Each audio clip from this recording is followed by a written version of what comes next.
Әкем мені ескі көлікке айырбастап жіберген. Қостанайлық келіншек қиындыққа толы тағдырын айтып берді. Сәлем достар, сіздермен бірге өмір айнасы. Каналыма тіркелуді, ұнаса лайк басуды ұмытпаңыздар. Әкем мені ескі көлікке айырбастап жіберген.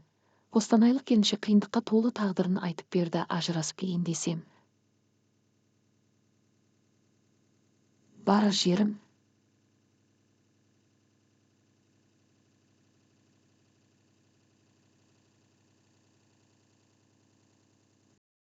Бірақ менің әкем өзіме дұшпан боп шықты.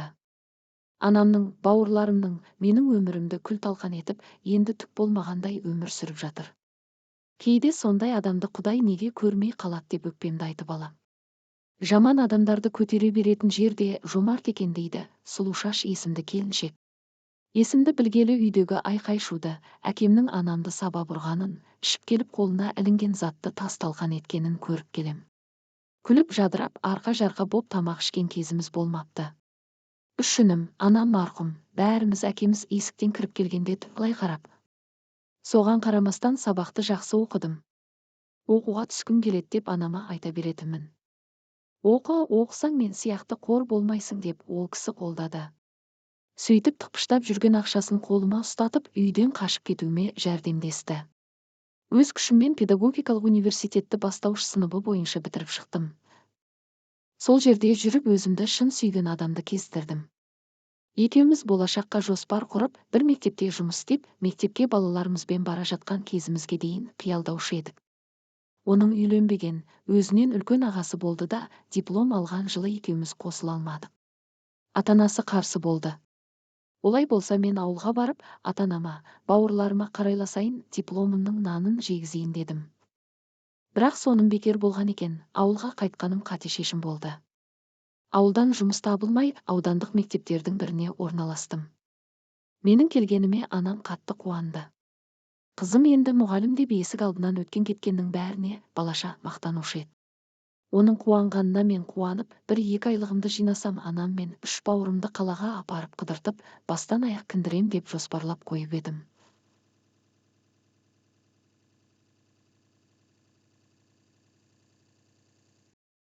Бірақ күндердің бір күнде анам өзіне қол жұмсап қайтыс болды. Ішіп келген әкеміз ұрып, соққыға жыққан екен. Шыдамының шегі таусылды ма, ешкімге айтпай, ескертпей қораға барып асылып қалыпты. Қазір ойлап қоям да, бәлкім оны өлімші етіп сабап, өліп қалған соң әкем асып қойды ма екен. Ол кезде баламын ғой, ештеңеден күмәнданбадым. Анамның көзі кеткен соң үйден тіпті береке кетті. Әкем араққа салынып алды. Ішіп алып көшеде құлап жатқан жерінен інілерім үйге сүйрелеп әкелетін еді. Оның адам болмайтынын туыстар да түсінсе керек, бізді көрсе алыстан қашатын. Тапқан айлығымды 3 бауырымның киімі мен тамағына әзер жеткізіп жүргенде сүйген жігітім де басқа біреуге үйленіп кетті.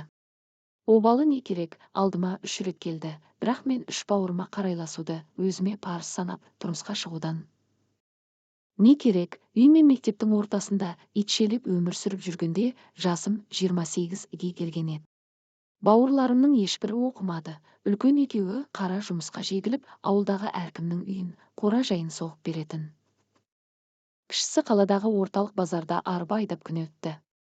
Бір күні әкем үйге іркілдеген семіз, бұжырбет бір еркекті ертіп келді.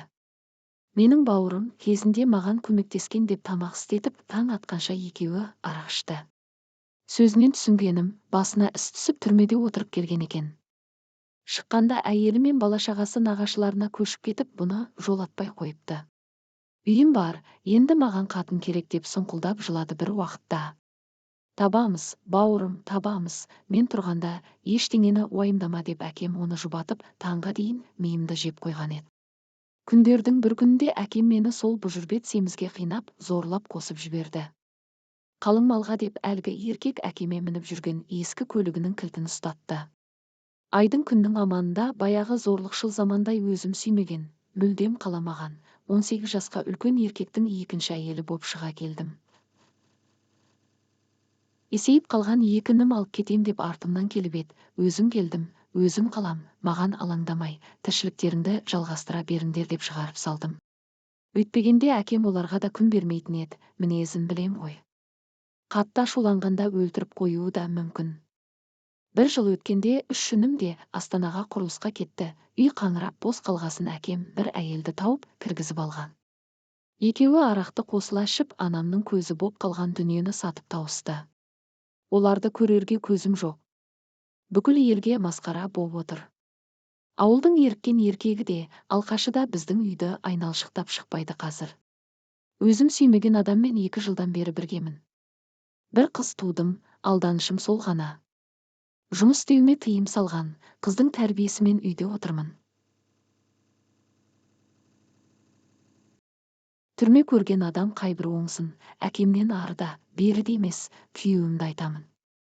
Ашу шыққанда қалшылдап өлтіріп қоя жаздайды. Оған жеткізбеу үшін өтірік күліп алдаусыратып отырмын. Реті келсе ажырасып кететін ойым бар. Бірақ амалын табар емеспін, ажырасқанда қайда барып тұрам, кімнен қорған табам. Адам өз тағдырын біреудің мәжбүрлегеніне, міндеттегеніне қарап құрмау керек екен. Сол кезде әкем мені өлтіріп тастаса да бұжырбеттің қолтығында кетпеуім керек еді. Інілерімнің амандығын ойлап өзім келдім демегенде бәрі басқаша болар ма еді. Өзімді емес, бауырларымды ойлағаным қателік болды. О баста ештеңеге қарамай, сүйген жігітіммен кетпегеніме өкінем. Бауырым деп солар үшін бақытымнан бас тартып едім. Қазір олар мені ойлап, тым құрса аптасына бір хабарласпайды. Тағдыр оларды да тасбауыр етіп жіберді ау.